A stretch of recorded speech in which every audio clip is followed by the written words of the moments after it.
Hey everybody, welcome to Into the Night Bigfoot Paranormal Talk Radio. Tonight we have the great lady L.S.J. Tonight she will be giving us the Bigfoot World Paranormal Report for tonight. So, Lady L.S.J., if you please start, thank you. All right, thank you. It is one of the most infamous cryptids in America, and it's been cited in Missouri more than just about any other state in America. It's what eyewitnesses describe as the dog man, and there are six terrifying accounts that will give you chills. So, if you're curious, there's a map where people can submit their dogman sightings. You'll notice that Missouri is peppered with stories of this strange creature. Here are six, along with a brief description of what people said that they saw. In Pike County, Missouri, no date given, two friends were adventuring in the woods near the DuPont Conservation area when they saw something. It was walking from left to right across the road slowly on all fours, slinking or kind of slithering, for the lack of a better description, like kind of cocky. Seemed to have a mange like mane type, and the rest of its body was covered in short hair. And the eyes glowed reddish, but changed because of the different types of lights we were shining on it. Hog Point, Missouri, 2016.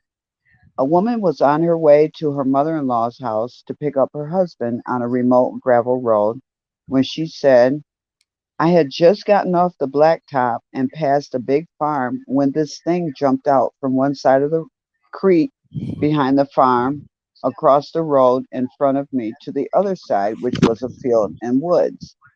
I stopped the car. At first, I thought maybe it was a donkey, but it was too big and fast, and the tail on it looked more like a dog. I tried to make sense of it. It was gray, so it wasn't a deer or cow, and it wasn't a horse. There were no beats or hoof prints. It was quiet and fast. I haven't seen anything again, but there have been reports of dogs missing and killed. Pulaski County, Missouri, no date given. Two experienced outdoorsmen were in the woods when they could hear something tracking them. When they saw something, it was about 6 foot tall with pointy ears and a long snout. At this point, I have to say that neither of us have given any creed to the dogman, wolfman, grassman theory. We just thought it was mistaken identification of a Bigfoot or a bear. We could hear something moving around and a few short growls. Merrimack Springs Caverns, Missouri in 2014, sorry. A woman driving near Merrimack Caverns saw something strange cross the road in front of her at night. It was dark. The road had just turned into a gravel road. There is woods on one side and a creek and commercial farm on the other side. This dark gray thing came from the creek side and jumped across the road. I could make out its back end, but I definitely saw a tail like a dog. And in St. Louis County, Missouri, 2015, a man was taking out his garbage late at night when something sprang out of the darkness. That's when the light hit this wolf creature. I froze instantly. The creature was about 20 feet away, and I could clearly see it was crouching. When our eyes met, it turned to its right and fell to all fours and leaped my neighbor's driveway in one jump. That driveway is about 12 feet wide. The creature was about 8 feet tall and maybe 300 pounds. Now, that's a big one right there. Yes. And in Chesterfield, Missouri, sometime in the 1970s, a man saw three strange beasts feeding on something in a field across from where he was. I saw three of them eating something big and bloody in a field. They saw me, stopped eating, and followed me back to the farm when I got out of there. This happened more than 50 years ago. It was forbidden to talk about. These are not isolated incidents. Dogman sightings have become more prominent enough that the Travel Channel show These Woods Are Haunted documented another dogman sighting in Wisconsin. Are these tall tales or real cryptids that are prowling in the woods? Many in Missouri can testify that they believe it's the latter. And that's the end of those little short stories. Okay, that was good. Can we let's hear that next one, please. Okay. And this one is from the Mirror UK. It did an in depth article. And it says terrified witnesses tell of creepy dogmen creatures prowling in the woods and prairies. And described as having the head of a German Shepherd, the dogman creatures have been reportedly seen across the United States and Canada in terrifying encounters. Dozens of people had shared their terrifying encounters with creatures lurking in the woods and prairie lands known only as dogmen. Reports of the bizarre creature, described by different witnesses as having a head resembling a German Shepherd and glistening strong muscles, have circulated since the 1880s. Unlike dogs, however, the monster is said to be able to walk on their hind legs as well as all fours and have long arms. Several people have shared their stories of encountering these creatures armed with razor sharp claws and teeth, including park rangers and high court judges in the US and Canada. One from Ohio said, people need to be made aware of these things. They are as real as it gets and they are very dangerous. And they have also been seen across the US and Canada. I have always loved nature. I love the woods. I love hiking, camping, and fishing. But on this occasion, I was by a lake for 15 minutes when all of a sudden this overwhelming feeling of dread came over me. I switched my headlamp on to turn around to start back up the riverbank, and right behind a big sycamore tree, I saw what looked to be a very large animal kind of kneeling beside it. And as I locked my eyes on it, I completely froze. I knew I was definitely seeing something there, but my mind couldn't process it. What I was looking at didn't make any sense. I kept saying to myself, animals aren't supposed to look like that. Right as I'm thinking this, it's as if this thing read my mind, stood up, and made itself perfectly visible. You know, the monsters your parents told you about weren't real and couldn't hurt you? Well, I've heard of the dog man before, but I've never really took it seriously. These things are perfectly adapted killing machines. And the way its arms and legs looked, it looked like it was perfectly adapted to walk on all fours as well as on two legs. This experience has torn a huge hole in me. Another who shared their experience in Georgia said he was rafting with friends when he had to answer a call of nature. And when he when he stopped in a clearing, a genetically mixed entity of man, wolf, and primate suddenly stepped out. He added, I spent 21 years in the Army, all over the world, and in three different theaters of war, and I have barely slept at all since seeing this thing, an enormous canine type creature. I can still taste the fear in my throat and in my own vomit. I am 6 foot tall and about 250 solid pounds, and this thing dwarfed me. At least 7 foot 6 and maybe 350 to 400 pounds. As a former college and semi pro football player and power lifter, I know about big people and about strength and musculature. Or did I say that right? And this was no normal creature that evolved somehow in that environment. I can promise you this was not something anyone would want to encounter twice. Another witness, a deputy sheriff, said, there ain't many things in the world that scare me, but simply I've seen some blank in my days, but nothing prepared me for that night.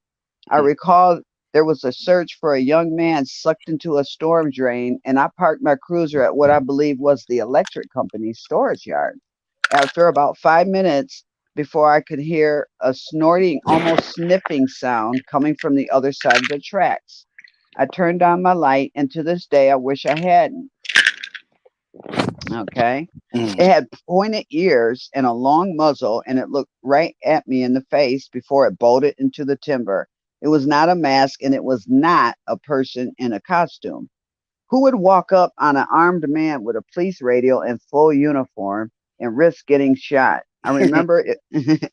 I remember it was surreal, so final, I guess. I know what's in the dark now. Nick Redfern, a lecturer and journalist who covers unsolved mysteries such as Bigfoot, the Loch Ness Monster, and UFOs, confirms that there have been a number of reported dogmen sightings in the UK. He told the Daily Star that there has been a spate of them in the summer of 2006. Okay. So, moving on, did you have any questions about that at all or statements? No, I just, that was really crazy about the individual that got sucked down into the storm drain. That was really, really Right. crazy. Um, Yeah, yeah, it it's was like really crazy. nightmarish. Yeah. Hmm. Okay, so we're gonna move on to let's see. Okay, this is a story in the Conway Daily Sun, March 30th, 2021, and this is actually a letter to the editor. Okay, to the editor, we all know about these bear break-ins across the northern parts of the valley. Let me see, did I name the area that this was in? Let's see. Uh, it's not saying anything about the area. It's the ConwayDailySun.com. We all know about these bear break ins across the northern parts of the valley, cars and houses getting broken into and stolen from by apparent quote unquote bears. But after extensive research, I am confident that these break ins are actually the presence of the Sasquatch being covered up by fish and game. Why do I think this? Well, you see, the first bear broke into Spruce Mountain. They set up traps to catch it and caught it the next day. But soon after, another break in was reported at Spruce. There was no way two bears thought to do the exact same thing two times in a row. The trap was just a decoy so the public would not notice. Sasquatch are very smart creatures and they won't fall into a trap. Although some may not realize, Sasquatch are native to this area. With forests similar to the Pacific Northwest, the Northeast creates an excellent habitat for Bigfoot. After much human intervention, supplies are becoming scarce and Bigfoot is resorting to invading homes and vehicles. Wow. I still cannot understand why people think bears could be so easily, could so easily open car doors. They don't have opposable thumbs. The Sasquatch, on the other hand, allowing him to open, on the other hand, does, allowing him to open doors like humans. Bears have claws, which would scratch car paint easily, but these cars just have dirt on them. This is because Sasquatch are more precise than creatures such as a bear. With all of this evidence compiled, it is glaringly obvious that Bigfoot is the culprit of these attacks. Keep this in mind and use caution when adventuring in the mountains. Always be ready to defend yourself and lock those car doors. Appreciation goes to Bigfoot expert Peter Kane for research help and Darren Pietro for writing help. Caleb White. Okay. Okay. Okay, that was informative. I like that. That was Yeah. informative. Yeah, I like He that. actually gave some different, like broke it down. Hmm. Okay, so let's see what's this one. Oh wow, this is a good one right here. It's in the Southern Maryland News and it's from Friday, June 9th, 2023. So this is recent. And it says Southern Maryland is a hotbed of Bigfoot activity. Hmm. My daughter likes to foist that silly riddle upon her unsuspecting friends. They don't know that she's one of Bigfoot's more ardent believers this side of the Mason Dixon line. She's been squatching all over the country. She searched among redwoods, through Yellowstone, northern Arizona, and even in big country on daddy daughter trips. So when her 13th birthday was approaching and I asked her what kind of party she might enjoy, I wasn't too surprised that her answer was a Bigfoot party. And just what should a Bigfoot party entail? Well, our thoughts were that it would be outside and she'd invite all her friends, share some stories, and venture forth in the night to find evidence of the elusive Bigfoot. You might not know much about squatching if you haven't seen Animal Planet's hit show, television show, Finding Bigfoot. The show was canceled, by the way, but you can still watch all 9 seasons on Netflix. Spoiler alert. Not that you not that you were ever even wondering about the outcome, but for some reason, even after having 9 seasons to find some evidence, they never actually managed to find Bigfoot. Well, my daughter and I don't share the same faith in the supernatural. My thought is anything is possible, but with the advent and proliferation of trail cams, someone should have recorded a Bigfoot by now. However, their lack of success never deterred millions of people from tuning in each week to watch the cast do their thing. Bobo, Cliff, Matt, and Renee trek through the woods in the day and at night with acoustic listening devices and thermal images while they hoot and holler out their best Sasquatch calls. This pretty much sums up our approach to finding Bigfoot right here in southern Maryland.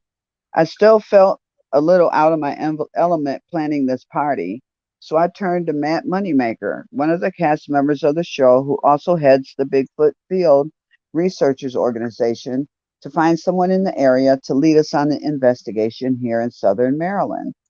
Moneymaker was surprisingly easy to contact and helpful. He came through with a local expert named Gudrun. She asked me not to use her last name, and who lives in Northern Virginia but travels frequently to more rural areas like ours to investigate Bigfoot sightings. Gudrun told me that southern Maryland is a hotbed of Bigfoot activity, and while January typically isn't a good time of year to find signs of Bigfoot, a clear, calm night might just turn up something squatchy. Of course, the first date for the party was on a cold January weekend with snow and freezing rain, but luckily we planned a snow date just in case. The next Saturday turned out to be a perfect evening for squatching. Not a lot of wind, not a full moon, and no precipitation. It was cold, about 30 degrees that night, but the right kind of winter cold, not one that makes a lot of swishy sounds either, since you don't want to scare off Bigfoot. Thick socks, a trapper hat, and warm gloves made spending several hours outside enjoyable. My youngest, just a mere 8 months old at the time, was a trooper the entire evening, decked out in a highly rated bunting that kept her toasty from head to toe. 2 boxes of hot hands we provided for everyone helped too. We convened at the Solderly plantation just as it was getting dark, gathering around a fire pit near the water's edge where the Boy Scouts occasionally make camp. We started off in the evening in style. I'm sorry. Uh, It's okay. we started off the evening in style, roasting hot dogs over a warm bonfire and sipping hot chocolate. When the night sky darkened to gunmetal shadows, we headed out to the woods where the sun was already shining down. We started off the evening in style, roasting hot dogs over a warm bonfire and sipping hot chocolate. When the night sky darkened to gunmetal shadows, we headed out to the woods where the sun was already shining down. We started off the evening in style, roasting hot dogs over a warm bonfire and sipping hot chocolate.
All right. I am so sorry. It's all right. It's all right. I got you back, so that's all that matters. Just Well, take that off. go ahead. Yeah, just go ahead. Restart the, if you don't mind. Restart the last one, so because we had some more people hop on, so then they can hear that, Okay. please. Okay, let's see. The Southern Maryland one? Yes, yes, please. Okay. All right. Southern Maryland is a hotbed of Bigfoot activity. My daughter likes to foist that silly riddle upon her unsuspecting friends. They don't know that she's one of Bigfoot's more ardent believers this side of the Mason Dixon line. She's been squatching all over the country. She searched among the redwoods, through Yellowstone, northern Arizona, and even in the big country on daddy daughter trips. So when her 13th birthday was approaching and I asked her what kind of party she might enjoy, I wasn't too surprised that her answer was a Bigfoot party. And just what should a Bigfoot party entail? Our thoughts were that it would be outside and she'd invite all her friends, share some stories, and venture forth into the night to find evidence of the elusive Bigfoot. You might not know much about squatching if you haven't seen the Animal Planet's hit show, Finding Bigfoot. The show was canceled, by the way, but you can still watch all 9 seasons on Netflix. Spoiler alert. Not that you were even wondering about the outcome, but for some reason, even after having 9 seasons to find some evidence, they never actually managed to find Bigfoot. My daughter and I don't share the same faith in the supernatural. My thought is anything is possible, but with the advent and proliferation of trail cams, someone should have recorded a Bigfoot by now. However, their lack of success never deterred millions of people from tuning in each week to watch their cats do their thing. Bobo, Cliff, Matt, and Renee trek through the woods in the day and at night with acoustic listening devices and thermal imagers that they hoot and holler out their best Sasquatch calls. This pretty much sums up our approach to finding Bigfoot right here in Southern Maryland. I still felt a little out of my element planning this party. Oh, hold on. I messed up. It's okay. Okay. So I turned to Matt Moneymaker, one of the cast members of the show who also heads the Bigfoot Field Researchers Organization, to find someone in the area to lead us on an investigation here in Southern Maryland. Moneymaker was surprisingly easy to contact and helpful. He came through with a local expert named Gudrun, and she asked me not to use her last name, who lives in Northern Virginia but travels frequently to more rural areas like ours to investigate Bigfoot sightings. Gudrun told me that Southern Maryland is a hotbed of Bigfoot activity, and while January typically isn't a good time of year to find signs of Bigfoot, a clear, calm night might just turn up something squatchy. Of course, the first date for the party was on a cold January weekend with snow and freezing rain. But luckily, we planned a snow date just in case. The next Saturday night turned out to be the perfect evening for squatching. Not a lot of wind, not a full moon, and no precipitation. It was a cold, about 30 degrees that night, but the right kind of winter coat, not one that makes a lot of swishy sounds either, since you don't want to scare off Bigfoot. Thick socks, a trapper hat, and warm gloves made spending several hours outside enjoyable.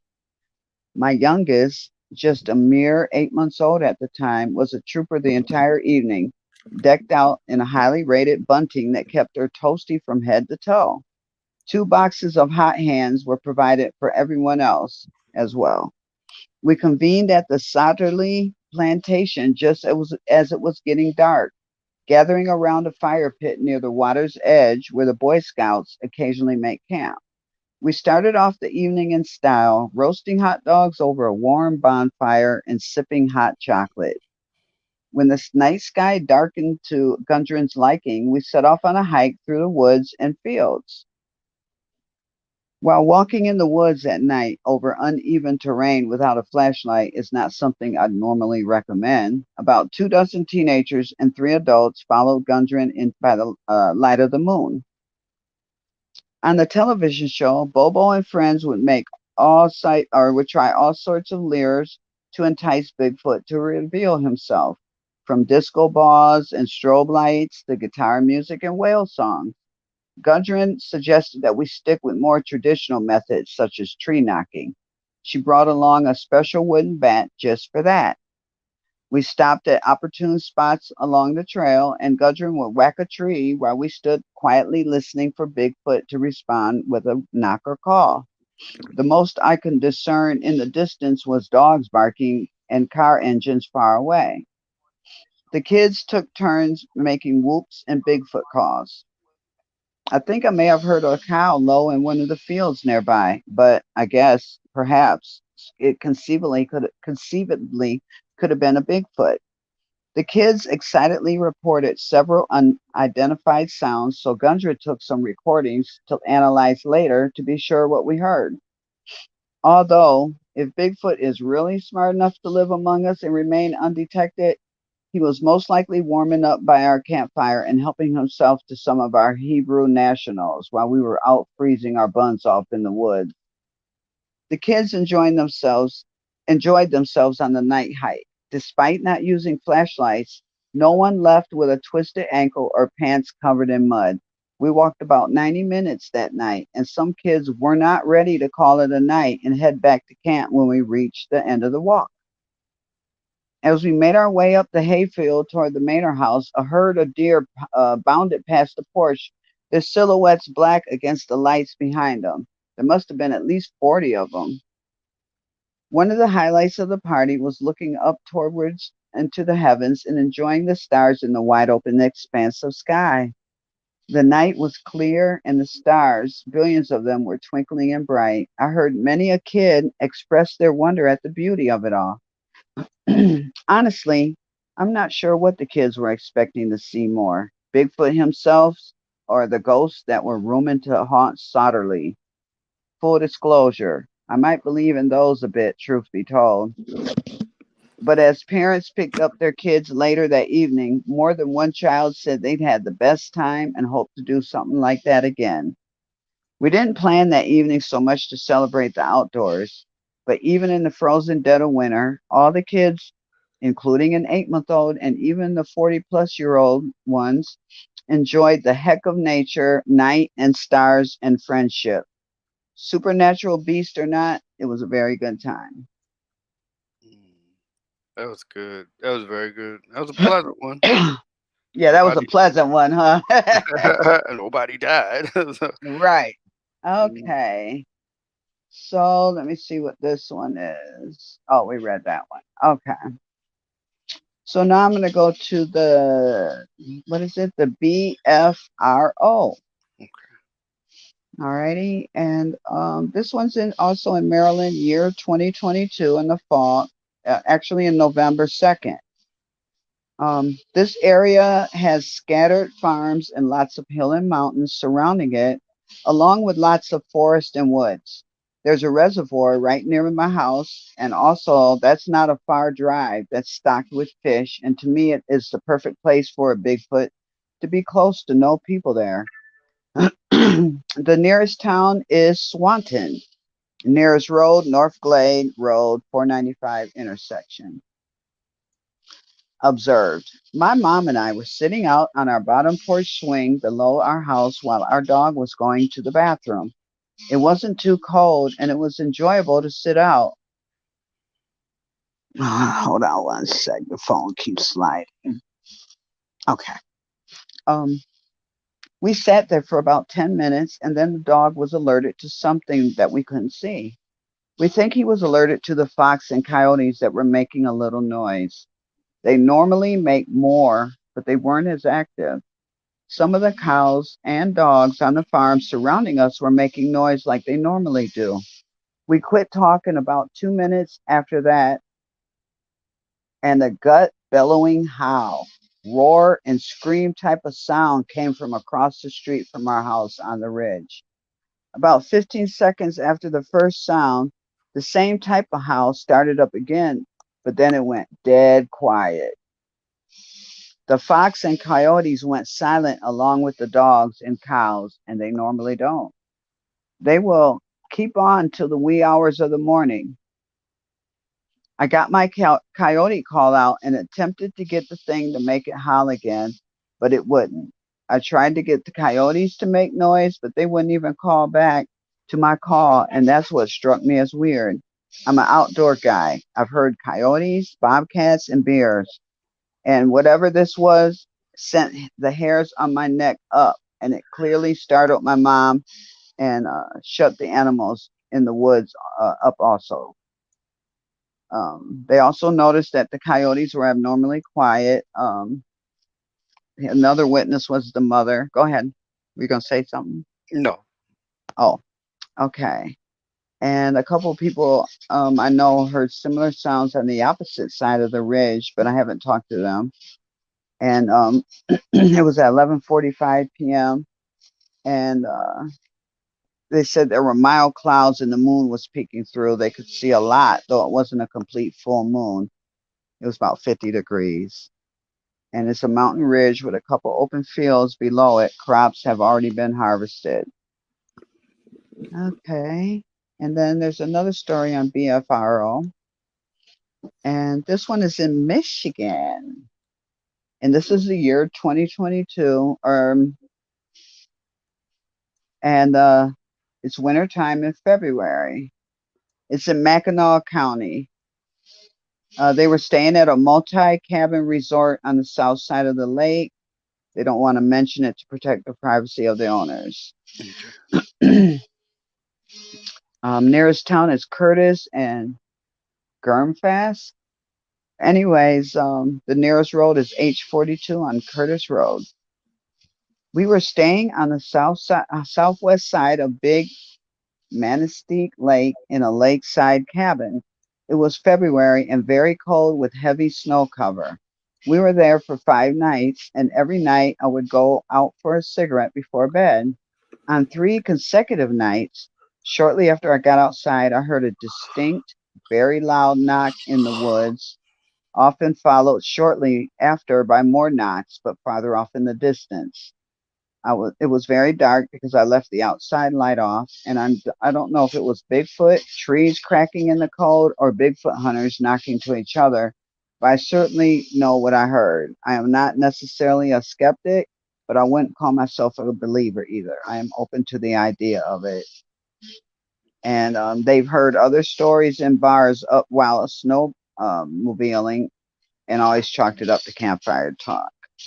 It was 10 p.m., single digit cold, very still, heavy snow. And let me scroll down a little. It's a large lake to the north, pine and pitch forest to the south, not far from Seney National Wildlife Refuge. Okay. Alrighty, so I guess now um, we're gonna go to the Goat Man. Oh, great. Okay. That'd be great. And this is from allthat'sinteresting.com, published December 27th, 2022. Inside the terrifying legends of the Goat Man that's been seen in Maryland and Texas for decades. But just a little side note, do you remember when we had that solar eclipse in the summertime? I don't know, a few Yes. years back?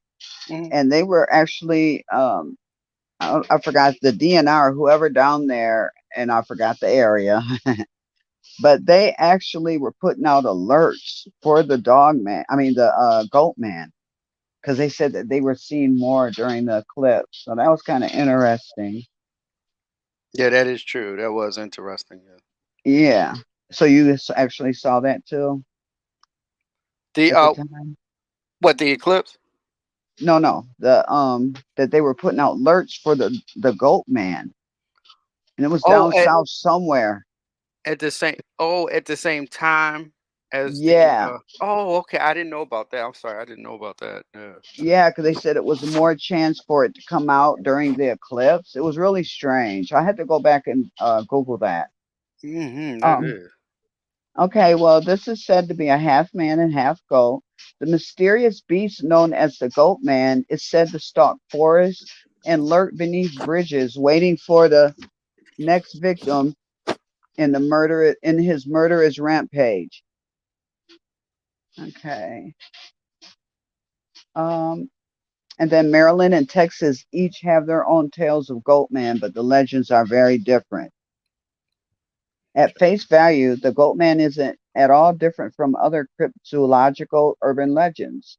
A mythical half man, half goat, the Goatman's name has been used to instill fear in locals for decades.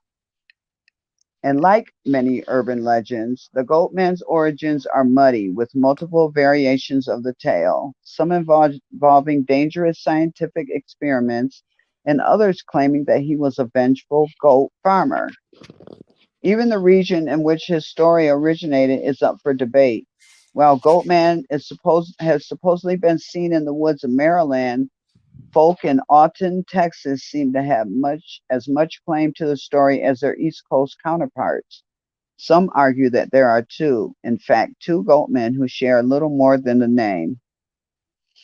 In either case, the Goatman legend has become a pervasive staple of American mythology, and the legends are frightening enough to make even the most stubborn skeptic look over their shoulder if they find themselves alone in the woods at night. Okay, the Goatman legend of Prince George's County, Maryland. While Maryland Goatman was allegedly first spotted in 1957, when some people claimed to have seen a giant hairy monster in Forestville and Upper Marlboro, the Washingtonian reports that one of the most popular legends involving the Goatman began on October 27th, 1971, with an article in the Maryland's Prince George's County News. In that article, county news writer Karen Hassler mentions a few creatures from the University of Maryland folklore archives, including the Goat Man and another figure, the Boa Man, both of whom are said to haunt the wooded area surrounding Fletchertown Road. Okay. The piece was a fairly in-depth exploration of the folklore of Maryland without alleging that the Goat Man or the Boa Man were real. But 2 weeks later, a local family's puppy went missing, and a few days after that, they found the missing puppy near Fletchertown Road. It had been decapitated. Oh Ugh. no. Oh. Hostler followed up with a new article, the headline reading, Residents Fear Goatman Lives, Dog Found Decapitated in Old Bowie. Mm. Supposedly, her article claimed, a group of teenage girls heard strange noises on the night the puppy went missing, and other locals have reported seeing an animal like creature that walks on its hind legs along Fletchertown Road. On November 30th that year, the Goatman was introduced to a national audience when the Washington Post published an article of the incident titled, A Legendary Figure Haunts Remote PR George's Woods. Is the Goatman real? Eventually, rumors about the Goatman's origin started making the rounds. One popular story says that a doctor at the United States Department of Agricultural Research Center in Beltsville was conducting experiments attempting to merge human and animal DNA. Yep, I believe that. Hmm. I The know the place. doctor, I've been around there too. oh, really? Hmm. I know the place. Okay. It's real. It's near a place where I used to do Bigfoot research. It's right next to it. So I've seen the old barracks, the military barracks. They're abandoned now, Hmm. but if they were going to do something, they probably did it in those old barracks. But go ahead. I'm sorry. Okay. That's cool. The doctor allegedly tried to merge goat DNA with the DNA of his assistant, a man named William Lotsford, resulting in the creation of the Goat Man, who has been on a murderous rampage ever since. Some say he was responsible for the 1962 murders of 14 hikers, whom he allegedly hacked to pieces while letting out unearthly screams. Mm. Maryland folklore expert Mark Opsonick Oh, first. yeah, I think Go it's ahead. open sack. I think it's open Okay, sack. open snack, open sack. Oh, Okay, I'm sorry, whoever no, it's name fine. that is. My apologies. Yeah, he has a Uh, good first, book. I'm sorry. first became interested in the Goatman legend as a child, having known of the legend growing up and gone on goatman hunts with his friends. In 1994, while working on a piece for the Strange magazine, Open Snake managed to get into contact with April Edwards, the owner of the decapitated puppy. People came here and called it folklore, and the papers made us out to be ignorant hillbillies who didn't know any better, she told them. But what I saw was real, and I know I'm not crazy. Whatever it was, I believed it killed my dog. Mm. April Edwards isn't the only person to claim to have encountered the Goatman. Goatman sightings were a common feature of three distinct locations in Prince George's County: behind the St. Mark Evangelist Middle School in Hyattsville, beneath the Crybaby Bridge. Oh, Lord, I wouldn't even want to go by that bridge. The Crybaby Bridge in Bowie and in College Park. In each instance, witnesses reported hearing devilish screams. Some claim they have found bones, knives, saws, and leftover food in these locations. Others claim to have actually seen the Goatman near the bridge, more commonly known as Crybaby's Bridge. Um, the story goes that if you park beneath the bridge once the sun has set, you can hear the sounds of a baby crying or possibly a braying goat. Mm. And then suddenly the goat man will be upon you, leaping onto your car, attempting to get inside and attack you and rip you out of your seat. It Mm. is said that he targets couples more often, and some people says that he kills pets and breaks into houses, dragging his victims back into the forest. Mm. Well, that's scary right there. Mm. That is. He's a little. He's a little bit worse than Dogman and Bigfoot. Good grief. Yeah. He's Um. just straight violence. Yeah. Still, Snack told the Washingtonian that while he believes the locals he talked about the Goatman he talked to about the Goatman really did see something. He doesn't believe the Goatman exists. I can't believe in something unless I see it with my own eyes, he said. Anything is possible in this world. Maybe there's a half man, half animal creature out there. Mm. For its part, the United States Department of Agriculture Research Center has shot down rumors that Goatman originated there. We just think it's stupid. Mm. Spokesman Kim Kaplan told the Modern Farmer in 2013. Don't you think he would have retired by now? She added. Is his grandson a goat man? Is he collecting Social Security? Mm. Mm. But Maryland is not. It's not the only state where locals speak of the goat man. The other goat man lives further south in the town of Alton, Texas, and his story is one of racist intolerance that has haunted the area for almost a century. Mm. Alton's Goatman Bridge and the racist history behind the landmark. In the mid 19th century, Alton, Texas was a small town that served as the seat of Denton County. It sat on a high ridge between Pecan Creek and Hickory Creek, but despite being the county seat, no public buildings were ever built. In fact, according to Legends of America, the only residents in the area belonged to W.C. Baines, whose farm had existed since long before Alton's new designation. As a result, Baines hosted many public discussions in his yard until November 1850 when it was decided that the county seat would move to a new location. This new location kept the name of Alton and within a few years was populated by a small citizenship, a blacksmith, three stores, a school, a saloon, a hotel, two doctors, and a few lawyers. In 1855, the town welcomed the Hickory Creek Baptist Church, which remains there to this day. Unfortunately, Alton didn't remain the county seat for long, and by 1859, most of its residents had packed their bags and moved to the new seat, Denton. If it weren't for the construction of the old Alton Bridge in 1884, the town would have likely been nothing more than a footnote in history. However, most people now know the old Alton Bridge by another name, Goatman's Bridge. Mm. This Goatman. Goatman, yeah, this Goatman, however, did not live his life as a half human, half goat mutant. He was, according to local legend, a perfectly normal black man named Oscar Washburn who happened to make a living raising goats. Wow, that's a twist in that. Mm. Washburn was actually a fairly successful businessman and had become so popular among the locals that they started referring to him affectionately as the Goat Man. Washburn, too, it seemed, took a liking to the moniker. One day, Washington put up a sign near the old Aughton Bridge that read, "Uh-oh, this way to the Goat Man." Unfortunately, this drew the ire of the local Ku Klux Klan members who hated to see a black man be successful. In August 1938, KKK members got in a car, drove to the old Aughton Bridge, and turned off their headlights. From there, they walked to Washburn's home, dragged the goat man to the bridge where they tied a noose around his neck and threw him over the edge.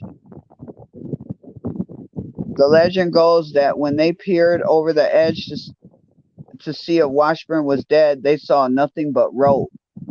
Washburn's body was never seen again. The KKK wasn't done though. They returned to Washburn's home and slaughtered his family. Now, if tales are to be believed, now this kind of like Candyman, you know what I mean?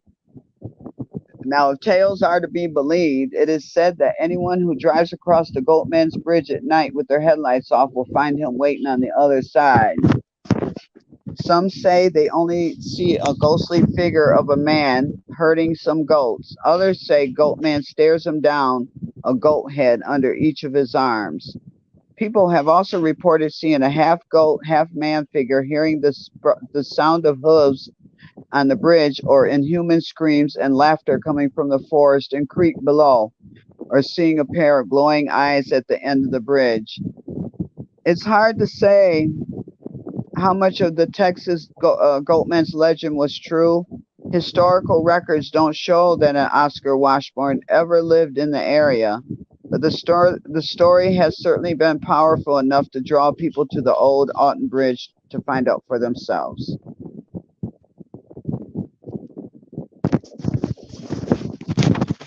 Hello?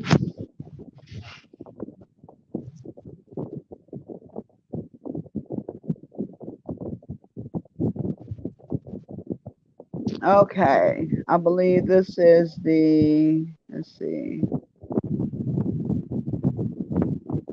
Okay, here we go.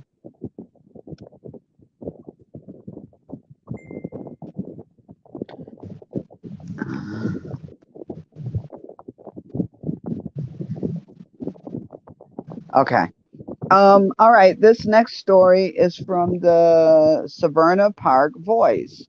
Um, Trick or Treat, Bigfoot in Severna Park. This was written in um, October 7th, 2010. So it's a little older. And it says civilization is fragile. The modest advancements enjoyed by suburban families often appear to hang in the balance. Bigfoot, real or imagined, is a reminder of the chaotic unknown, the unexplained and irrational. It was 1958 when Bigfoot first entered the national consciousness. At a construction site in Bluff Creek, California, Gerald Crew made a plaster cast of two large footprints lodged in the mud. Among the construction team were a number of Hoopa Indians who explained the imprints belonged to a hairy forest giant. Bigfoot was born. One of the first reported Bigfoot sightings in the Annapolis area occurred in 1970 on Bay Ridge Avenue near the SPCA. According to the Bigfoot Field Researchers Organization (BFRO) website, a young man was sleeping in a camper in the driveway of his parents' home when he noticed a shadow cutting back and forth through the window. The thing came up slowly and walked around, lightly tapping the sides of the camper while walking around it. The boy could also see the shadow of a head through the roof, so the thing had to be 9 to 10 feet tall. The BFRO was founded in 1995 as the only scientific research group studying the Bigfoot Sasquatch mystery. Today, it is a repository for thousands of Bigfoot sightings across the United States. One sec, please. Critics declare Bigfoot a hoax. Others simply believe in the possibility of an unclassified primate who roams beyond the boundaries of an established science. In 1982, a Bigfoot sighting just off of Benfield Road by a 13-year-old boy is documented on the BFRO website. I grew up in a subdivision called Ben Oaks of the Severn. There's a stream that runs by Shipley's Choice and Ben Oaks across the road. At that time, Shipley's Choice was a new subdivision where homes were being built. The stream was at the bottom below two hills. I recall playing around the stream and following it back to Ben Oaks. I was alone and remember feeling like I was being watched. I looked up the hill in the area of the new subdivision and I saw a Bigfoot, maybe 7 to 8 feet tall. I didn't know what it was at first. It was dark brown and big. Excuse me. There are numerous reports of Bigfoot sightings in Anne Arundel County on the BFRO website. In fact, the Severn River is identified as a corridor of particular Bigfoot activity. The Trout Stock Creek bottoms that extend across the Severn Run Natural Environment area, perched at the northwestern end of Severn River, consist of more than 1,700 acres of state-owned land. The wildlife corridor, created by the Severn Runs Act, as a natural conduit for all forms of animal life to make their way south along the Severn River towards Severna Park and Annapolis. On August 1st, 2000, Baltimore Sun reported Laura Barnhart published a story uh, describing an encounter with a mysterious 12-foot tall creature. Wow, that's pretty big. Near what was then the Arundel Mills Mall construction site. According to Barnhart, construction workers who were napping in a van called police when an upright, furry thing ran past them so fast they weren't sure what it was. The workers who had fled to a nearby fast food restaurant for safety were reluctant to return to the construction site with the officer, said Sergeant Joseph Jordan of the Anne Arundel County Police. When the workers and the officer later caught another glimpse of what appeared to be the animal near a pond also on the site, the workers ran, police said. The off duty officer stayed and reported seeing two animal like eyes in the dark, though he couldn't tell what it was, police said. About 3 a.m., the officer saw what appeared to be an animal lying on a hill near the pond, though it's unclear whether it was the same animal spotted earlier, police said. The officer blew an air horn several times, but it didn't jerk or move at all, Jordan said. Anyone who sees a large animal should keep a safe distance and immediately call 911.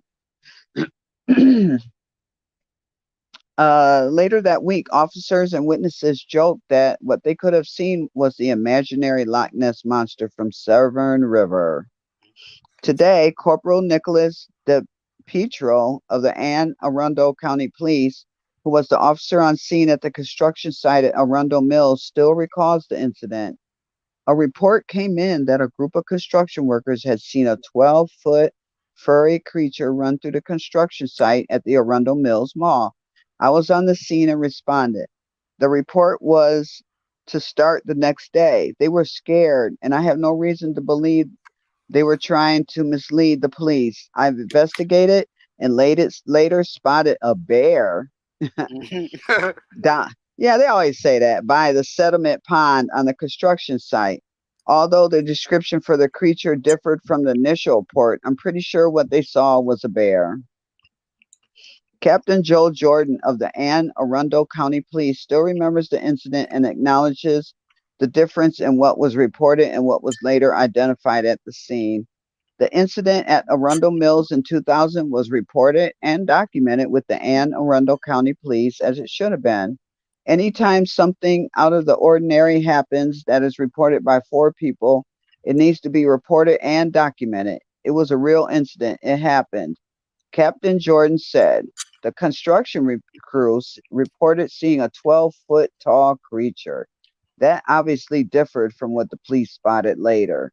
Speculation on the animal itself is not something I can comment on. Could there be a Severn River monster? Is Bigfoot real? Has modern science accounted for every possible species that roams the earth? The existence of Bigfoot will be debated for decades to come. But the more urgent question is, excuse me, when will Bigfoot be spotted again in Severna Park? That would be good to follow up on that. And I was just there today. Oh, you were? Hmm. I was just there today. Yeah. Oh, wow. And they talking about 12 foot tall, and then they talking about a bear. Mm. That don't even match up. Okay, I believe there's another one, and this is, hold on. Okay. Do you want me to read the one about the UFO? Oh please, Or, yes. Oh please, yes. okay, that would be the last one that I actually have up here. Oh darn, darn. um, I might be able to pull up something off of that uh, BFRO site. Okay. Okay, before seeing Nope, read this chilling alien abduction story.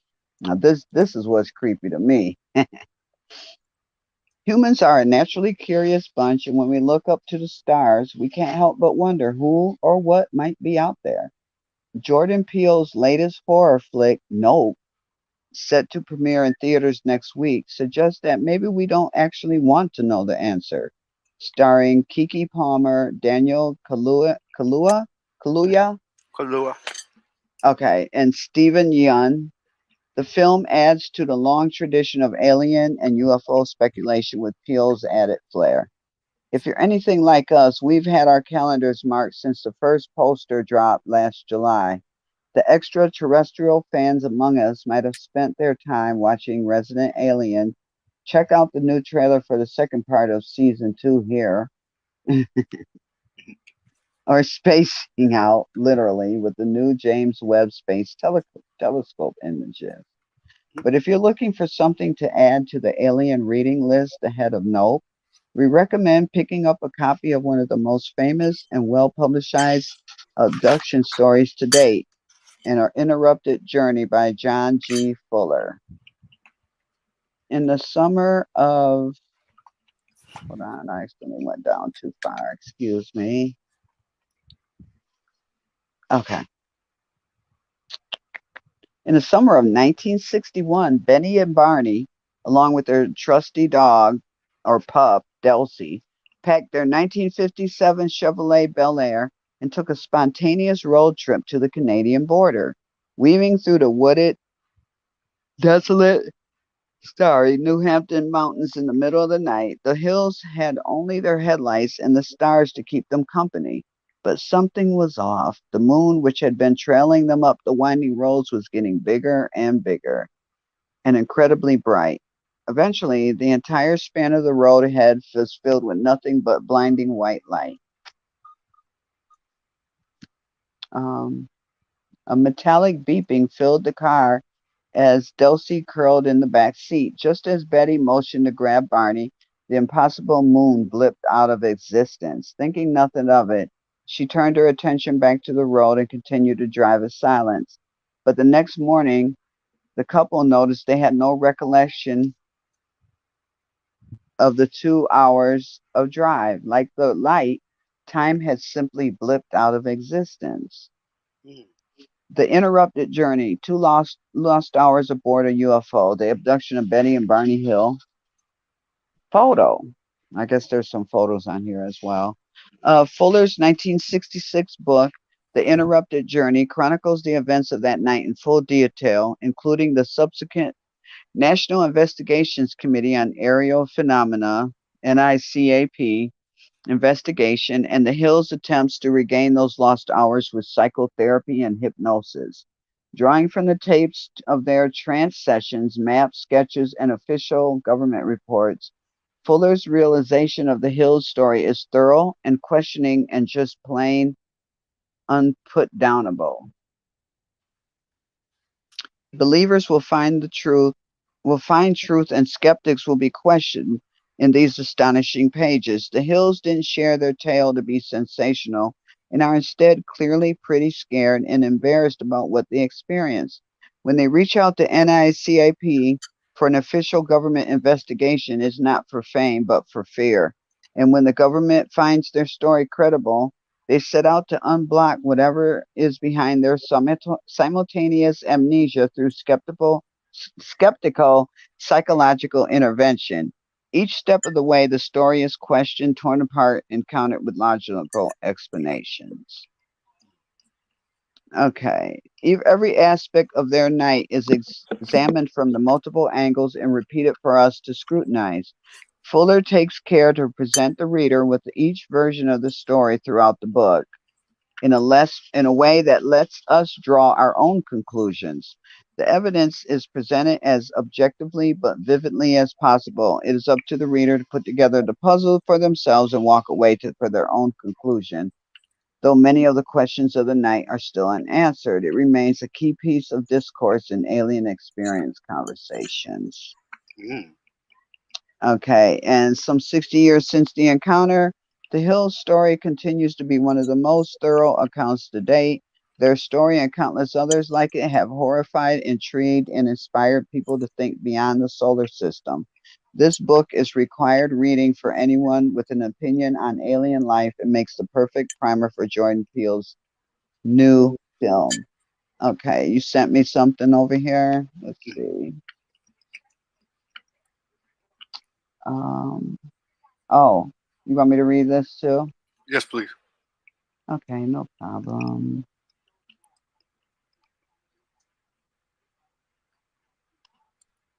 Oh, excuse me. UFC's Angela Hill, Obama, Netflix making a movie about the alien abduction of my grandfather, Barney Hill. Yep, so they're gonna do a US, oh, documentary. oh, I they think are. yeah, they're gonna do a they're gonna make a documentary on them. They've done several, but Betty and Barney Hill, they didn't get the notoriety as Uh huh.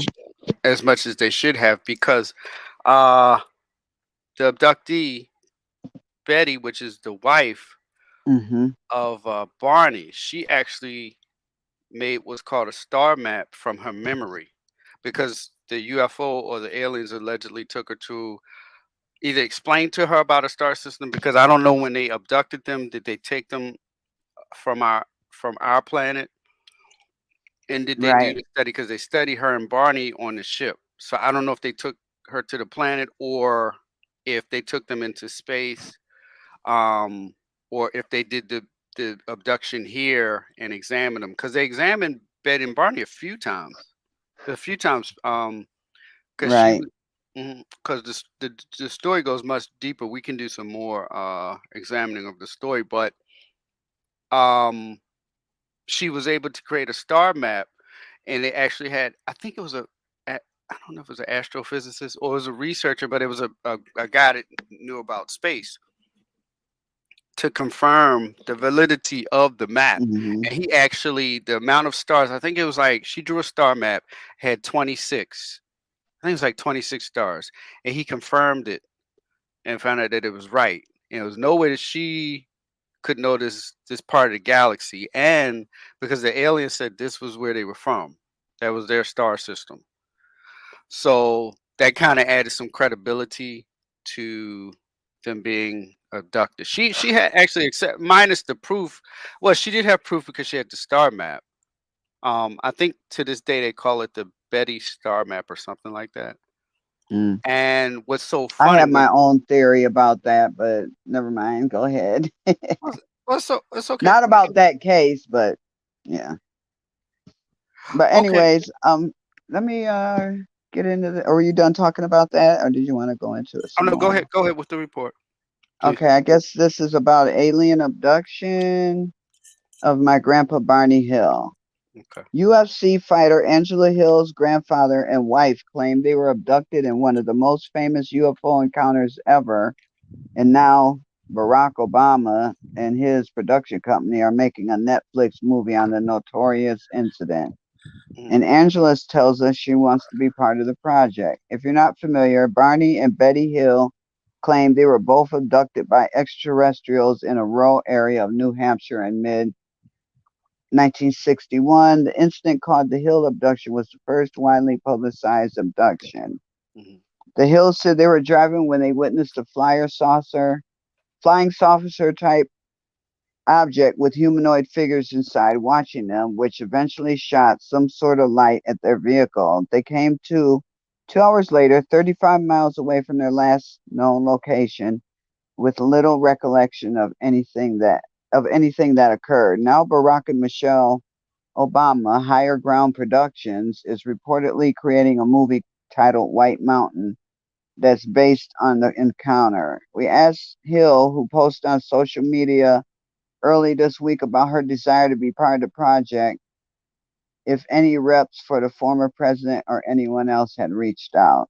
No, no, I just put it out there because it's not the first thing I heard, Angela said, adding, ever since they released these documents, the UFO documents that they were holding for so long, ever since then, I think it was about 2 years ago, I've been seeing a lot of Barney and Betty Hill stuff in production.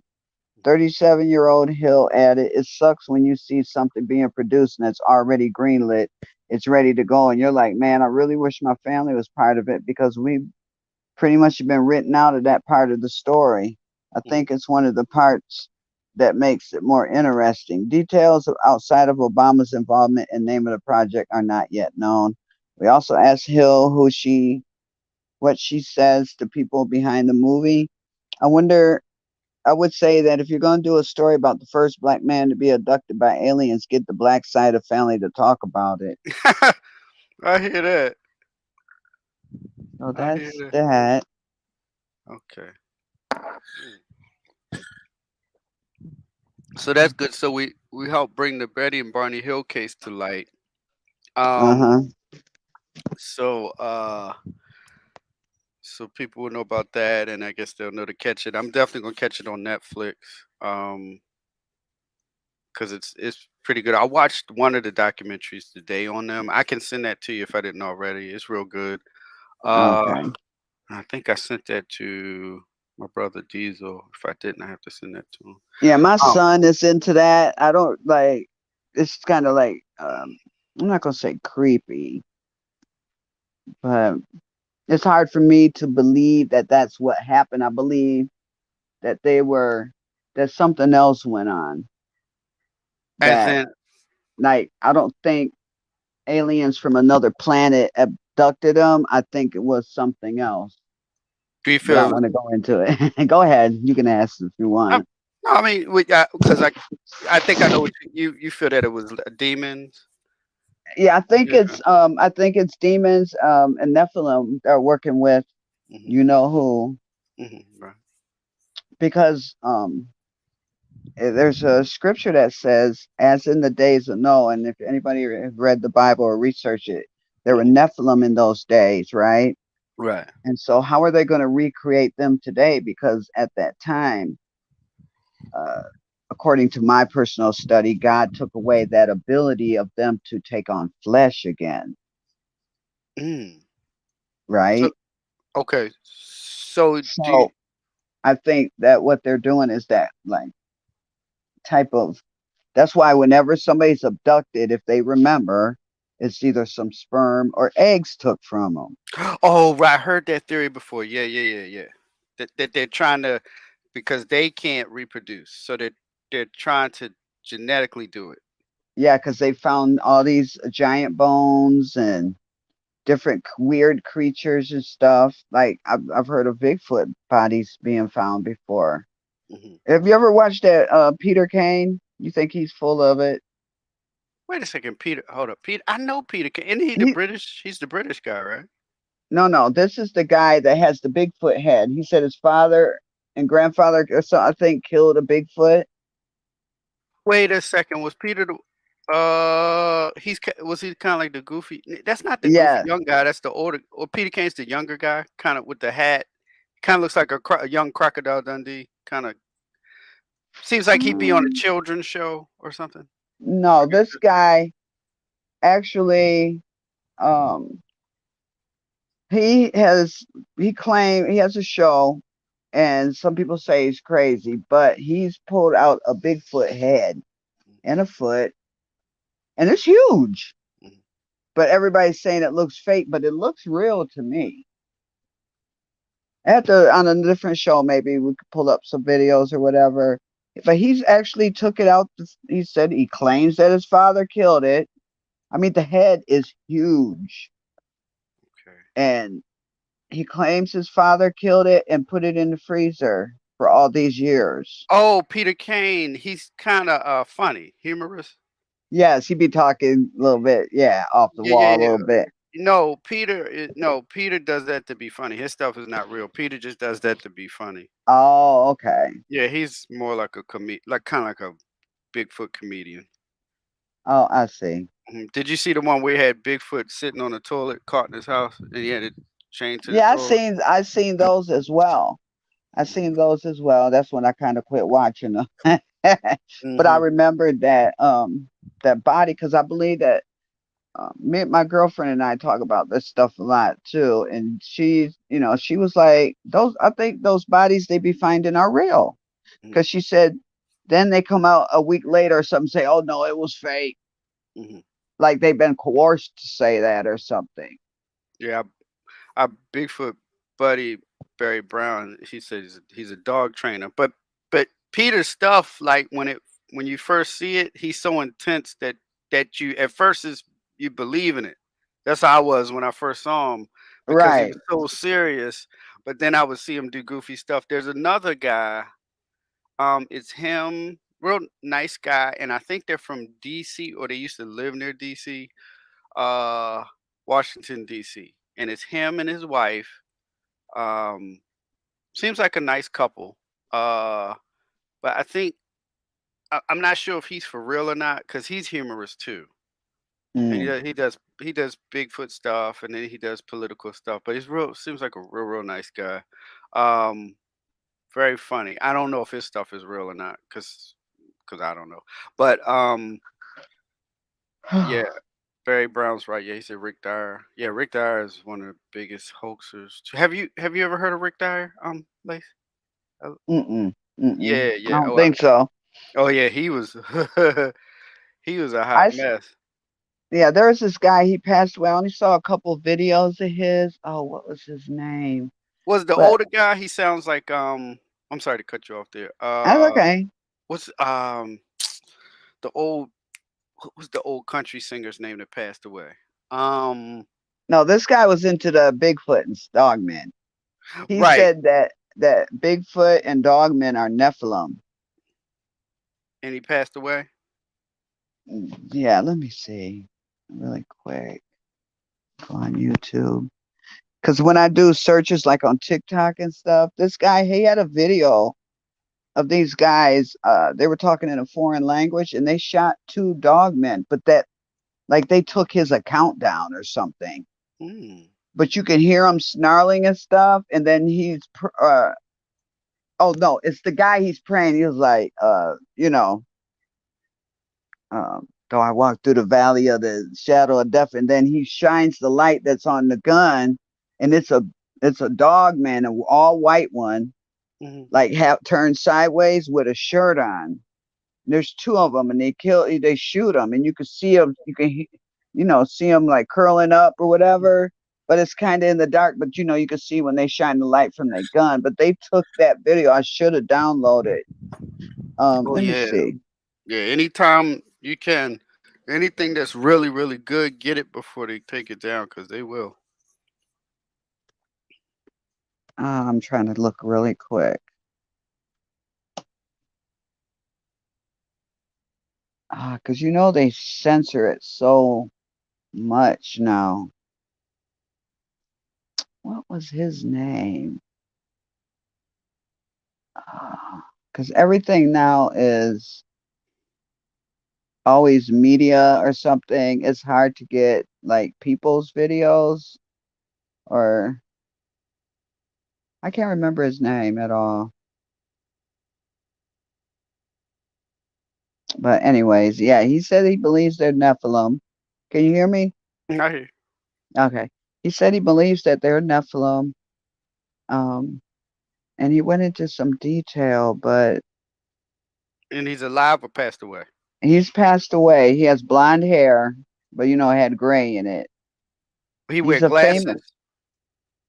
glasses. He might have. Is a famous Bigfoot person. I think you're talking about he he used to have tinted eyeglasses, and I think he was probably 60 something, I think, when he passed away, maybe like 60, 65 or something. But and he used to have a assistant. It was a young girl that assisted him. He used to do Bigfooting around the four, I think they call it the four corners. I think that I might be don't the know. one. I'll do some research and see. There's so Mhm. much fake stuff coming out now, but he Yeah. now, like I said, YouTube censors so much now. So I go on TikTok. Mhm. I love TikTok because everybody's like, "Oh, ban it," and my son's telling me not to go on there, but that's where I found like that one dog man video, and I mean, it's got to be real. I mean, you could see him Mhm. curl his long, like whenever people tell the story about the dog man, they, Mhm. I heard people say it looks like a, oh, hold on, let me click here. Ah, geez. Hold on. It's all right. It's fine. Okay. They said it looks like a raccoon or something's hand stretched out. Yeah, I've heard that. Yeah. And that's how his fingers look in that video. Yeah, I've And heard then that. that, yeah, and that's exactly um how he looks in that video that I shared with you. Mhm. And that other one, you said that's a resin. Yeah, that's what it is. It's a resin model. The reason why I know was because when we were young, we used to make them. They're like a popular Asian model that goes along with a genre called anime, and anime goes into animated like Japanese animated cartoon, that like really really detailed cartoons, and they make these a lot of them cartoon. Their animation is more for adults than children, but it's animated, but it's like adult things, situations. And to accompany a lot of the anime, Hmm. they do what's called mecha. Mecha is like the robots and transformers and things like that. Well, in the anime they do it, but to help their marketing and merchandising, what they do is they take just like we do, like Disney cartoons will take the Disney characters and make toys. They take their characters and make toys, but they make like their cartoons to deal with like for example Power Rangers or robots or things like that. They'll Yeah, make yeah, models, very highly detailed models, um, and they're called resin. I don't know why they call it resin, but they're called yeah, resin. And what happens is the resin is so highly detailed that you can create it looks just like you said, like you can see the saliva coming out of his mouth and the sweat and things like yeah. that. That was, and he looks that whether it's resin or real, it Gundam. looks it looks just like the dog man in that video. They're the exact same color gray. Mhm. You know what I mean? Yeah. And the width of you know what I mean? So I wonder if they've seen Dogman's there. Now do have another video from a little kid. I don't know if you've seen that or if I sent that to you, but he's telling older brother or something. He said there's a Bigfoot, I and they think zoom in. Yeah, you saw that? that's not the Canadian one where the family was together. No, this is a little African American, and he like there go Bigfoot right there. Oh, I remember. Yeah, you and I watched that. Like it was like 3 months ago, I think. Yeah, I remember that. And I think I don't know if you sent it to me or not, but I remember. Yeah, yeah. Okay, But I'm going to tell you anyway. That model's called a resin. They're highly detailed, and if you use the okay, proper lighting, like a hobbyist, what they call a hobbyist, the guys that really make highly detailed. Like remember how when we grew up, they had the train sets, and like uh, mm-hmm, and they would have like the little trees, and it'd be like a little world in itself. You see the train, and then you would see the tree and the little train station and the people. mm-hmm, Well, what that person did with that picture is they created the model and they put the proper lighting on it. And what happens is if you can keep your background, the key to making those things look real is you have to keep your background. Somehow you have to make the background either look realistic or you don't have the background because you'll see a size difference. That's like you taking a Barbie doll and putting it next to a bush in your yard. It's not going to look right. The bush is going to be humongous compared to your Barbie doll. So you would have to have a smaller plant to create the Hmm. reality. See, so that's whoever had that thing did that. I mean, if to the average person, it could actually fool you, but uh, when you've put them together before, because like I used to do the resin models, they're highly detailed and they take forever. I believe it. I watch a lot of Asian stuff, Hmm. Chinese, Korean. Hmm. Yes, every And, day. and they're perfectionists too. That's another thing. They don't play when they Yeah, see they are something. very detailed and stuff. Yeah, have you Mhm. seen the show called The Untamed? Mm-mm, what's that? It's it was made from an anime, but it's basically this guy. He I don't want to give away the story, but you know how Chinese feel like they have like a core, a golden core that gives them a power, so they can do their sword play or whatever. Right. Well, the guy, his family got killed, and the parents and his brother lost his core because there was this guy called the Core Crusher, and he gave him his core, and then he found this thing called the yin iron, and he did some alchemy type shit. Excuse my language. Uh, and he made this flute, and it's really good. It's a drama. Mhm. But it's these two dudes. Yeah, it's very good. They got little martial arts and stuff. It's on Netflix. It's called The Untamed, and I'll check that out. it's like 50 episodes. It's very good. It was like the top Chinese show. I mean, they have some the actor in there, like, oh my God, he's so fine. He's like, I know a man wouldn't think that, but No, no, I got you. I understand. yeah. So I'm sitting there watch. I was like, let me watch this show. I've been passing it by, and I finally went and watched it. And just from the first episode, it's so detailed. Like, Well, everybody can see it on YouTube. It's on YouTube.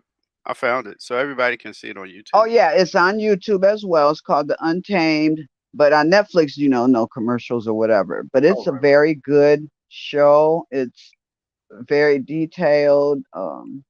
The guy's name is Wei Wuxian, and he's really a good guy, but everybody makes him out to be evil. It's a historical as well.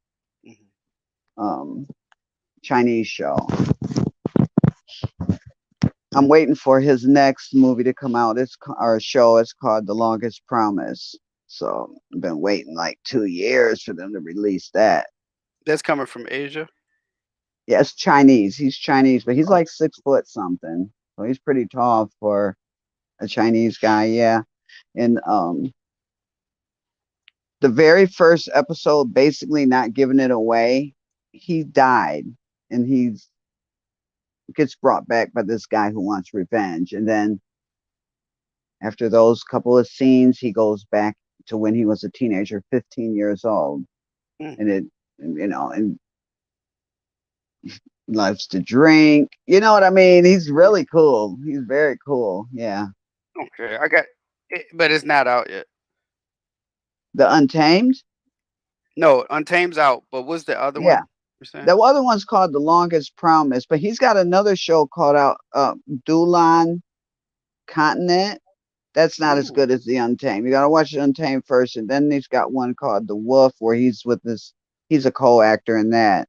But Mm, The Untamed is very good. Very good. I would give that 5 stars, not just because he's handsome, but mhm, also because of the storyline. I was just like, I had to watch it a few times to get everything. mhm.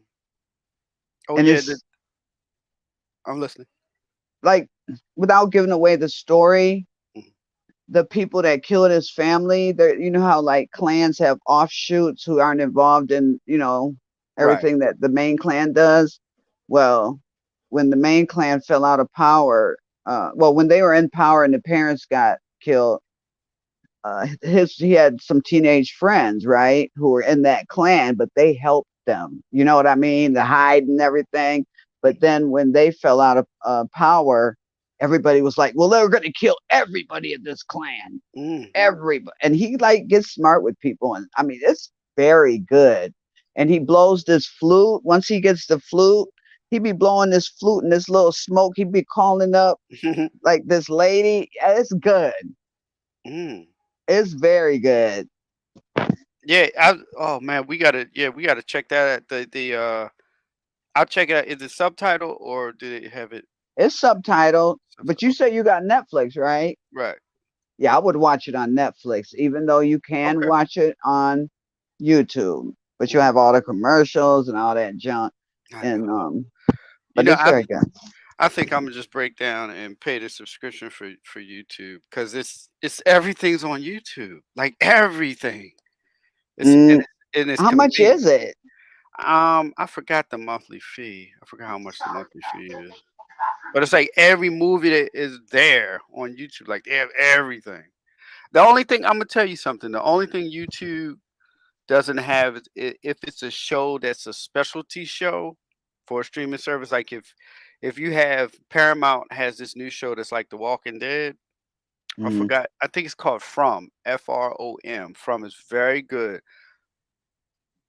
Well, that's not a good example because they may have that on YouTube too. But everything's on there. Except, but you know, certain things are specialty shows for specialty streaming services. So, what are things that I want to watch, like Beverly Hills Cop or something like that? oh, I, that be I on YouTube. Yeah. I can't find it. I'll be looking. They be like, hey, rent it for this or or whatever. But I'll tell you, have you ever seen a show called The Warrior's Way? It's also I'm an Asian person as far as watching. That's all I watch. I don't watch no American shows, You and know I'll tell what's you why off the camera. But all I you watch is Chinese and Korean. My whole Netflix is just full of Asian stuff. I even got a channel called Asian Crush. You know what's so funny you said that because I went through a phase when I used to watch people. A lot of people don't know Asian soap operas they are so good. Asian soap That operas. Oh my hmm goodness, I used to they're watch them when I good was young. because they have so many twists and turn. I can pretty much predict, you know, stuff here. I can predict it, and some Asian I can too. Now they have a zombie show called what was it? It got popular. It was the kids that were in the high school. Hmm. Did you see that? It was an Asian show. What was the name of that? Hold on. It was Juju. What was the name of that zombie show with them teenage kids? Remember in the high school? Remember that show we were watching with them? They turned into zombies. They had to escape the school. Let's see. Was it Dead Like Us or something? Uh, zombie. Hold on, I'm gonna look it up right now. It got famous too. Zombie. Hold on, let me back up. I know I'm just broke rambling. Netflix. Asian. Because they make it just a little bit more scarier too. Asian high school zombies. Here we go. All of us are dead. That's what it is. Mm. You ain't seen that? It's Oh, Korean. Yes. It's cause I called don't. All of Us Are Dead. They renewed it for a second Oh yeah. season. And then there's another one called Train to Busan. That was a little short flick, but Oh, it's Train to Busan. Yeah. Wait, and Train to then Busan was the zombie. That was a zombie one too. yeah, now here's another one. It's called Kingdom. Okay. And it's called Kingdom, and there's like three different series of it. And let me see. I think there's three or four of them, And but guess it's what? in huh. Good news for you. Train to Busan 1 and 2 are on YouTube. Okay. And now the one kingdom, let me see how many of there. I see one, two, three, four. I believe there's like four. There's one's called, and it's in ancient times again. And them zombies don't play. Them zombies do not play. They, yes, it's crazy. And like even one of them, he's like smart. You know what I mean? Hmm. He- even though he's a zombie, he can still talk and order the other ones. It's crazy. Is it live action or animated? No, it's live action. It's Okay. like, and I'm yes, it's good. I gotta put It's you on. oh, go ahead. I didn't know. I'm sorry. I didn't know you knew so much. I gotta talk to you about that because we're gonna do a show separate from this on anime because I heard a lot of people requesting that and a lot of people want to talk about it. So I'm gonna get you for that too because I I didn't don't know know you. much about anime per se. Well, no, I you can want still talk about the oh Asian that live action stuff that you're watching. That's still good y- too. yeah. Mhm. And then we got to do that Google Earth, like go and look in that park and stuff. Oh, I you know the guy. They let this archaeologist in. You know, he did a YouTube video where they allowed him in the ark, and he was. I don't know if you've seen that yet. in the Ark, Uh huh. Noah's Ark. Yes. Okay, And he went through there. I'll send you a video, but he went in there. It's kind of it's it's scary. It's I don't know. I don't. It's kind of I don't want to say you know what I mean because it's such a biblical thing. I don't want to say it's just kind of spooky. scary. Yeah, but it shouldn't be because it's like God's ark. But it's just I guess just because. I mean, Uh, just imagine, anyways, being on a ship mhm.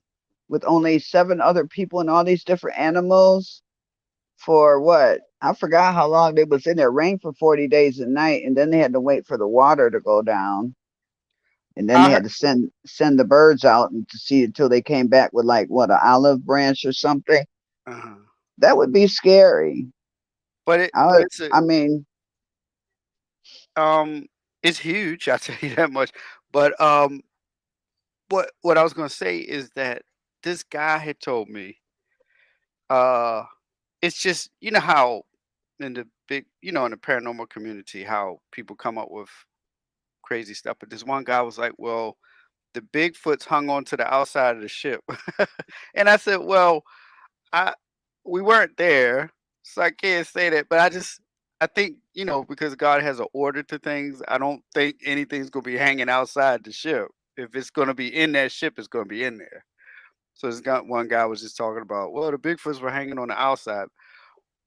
I said, well, I can't dispute it. I wasn't there. We weren't there. But at the same time, God has an order to things. So I really don't think he's gonna have anything hanging off the ship.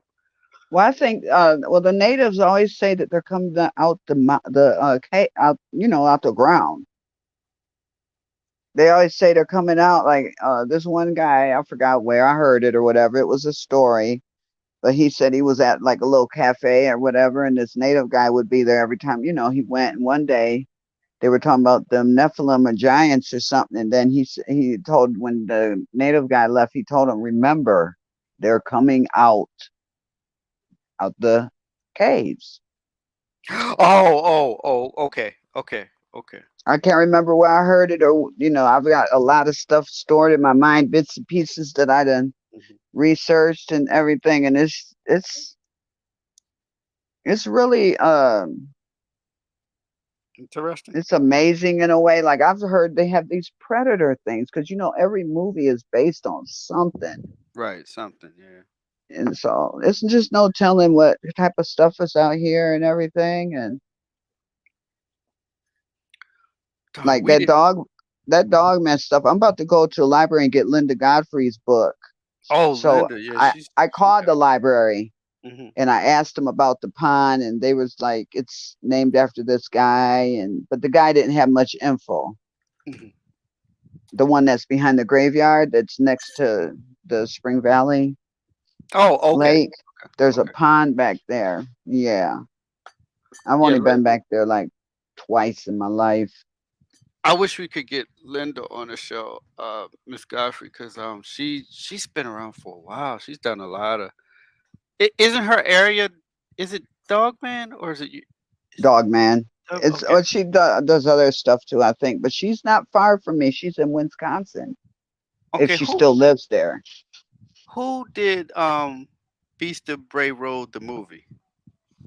The movie, I forgot I who don't because I I have don't the know. book. I think she did the book, That's didn't what I'm she? think. I think she did. I think it was Linda. Yeah, she did the book because It she was a said good. that they people would be driving down there, and then look, this is show you about some of my people, right? Now you know, like people will drive down the street and see whatever they see, a dog man or whatever, and they just go about their business. Maybe not drive down that street. It was a brother and a sister went down there and seen it, and they moved. They She said moved they that moved. same day out of the state. Yes, She it said was they on moved. Dogman Encounters. Yes, they moved. Mm, I was rolling when I heard that. I hear They they went home, packed their shit stuff up, rather you. sorry, and moved out of state. They went to Atlanta or somewhere. They was like, Mm. skip this country stuff. All that action, I'm not going anywhere. Like, Because you everybody know we is known pack. African Americans, Israelites, whatever, we're known for not sticking around for none of that. I'm That's not. like but you know who started that, right? In the what was it, the 80s when Eddie Murphy did his stand up comedy and he was telling the difference between Oh yeah, the different cultures that move in a haunted house and he said but well, most people know. I don't need to go into it, but look, this is hilarious. I was watching a video and this guy said, "This is why black people won't die" or something. And he had a Michael Myers mask on, and he would pull up next to him at the stop, and, and what and they happened? was pulling off so fast. They'll turn and look and was like, "Oops, I'm out of here." They was pulling off Oh, so that's fast that right. That that didn't he shit do? had me cracking up. Like they were pulling off so fast because he would be like, pull up to the stoplight and turn to look at him. They was like, "Whoop, I'm out of here." Mm, No, we don't play with that. We mhm. don't play. No. Mm-mm. I don't want Yeah, that's no. true. That's right. He did something like that. That's right. Yeah, I don't know who did it, but it was hilarious though. But no, we don't. Or they'll be beating something up. One of the two. Hmm. Yeah. Mm-mm. That's one So, reason I refuse to watch scary movies. mhm. Like I watch zombie stuff, but any type of demonic stuff that they Yeah, I'm not too good with that. But like I do like I'm a big fan of The Walking Dead. Now I love The Walking Dead. I love The Yeah, Walking. like I said, I can handle some zombie stuff as long as they don't get all into some demonic type stuff with Right, it. right. My son get mad at me because he'll come over and show me the trailers every once in a while, and he tried to show one to me like a month ago. I said, "Turn that now. I don't want it. No, I muted it and everything. I said, I don't want that in my house. Mm-mm. No way." But Yeah. yeah, you got if you want a good zombie flick, you got to check out the Kingdom series. I Hmm. don't know if anybody in your audience has watched any of those, and these are the Asian ones. You're on the ball. I didn't know you were that deep into it. Yeah, you have to. It's on Netflix. Just Okay. type in Kingdom. It's really good. And then the one of us, all of us dead, about Hmm. the high schoolers.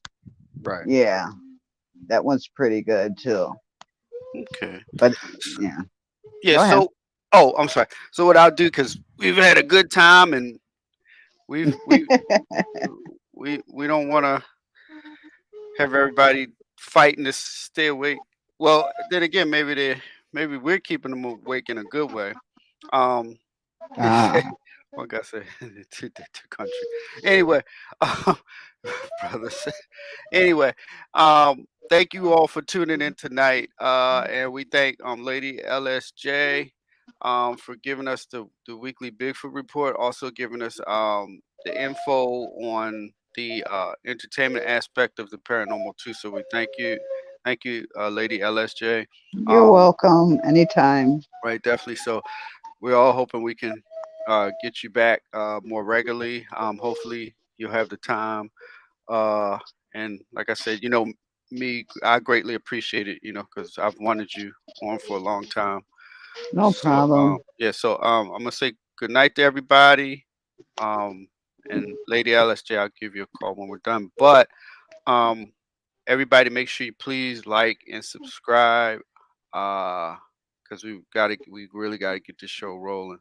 Okay, so thanks everybody, and if anybody wants us to review any paranormal movies, TV shows, or if anybody has any paranormal sightings, Bigfoot, Dogman, alien, UFO, sea monsters, sea creatures, mermaid, just go ahead and you all can catch me on FB Messenger, David Thundercloud.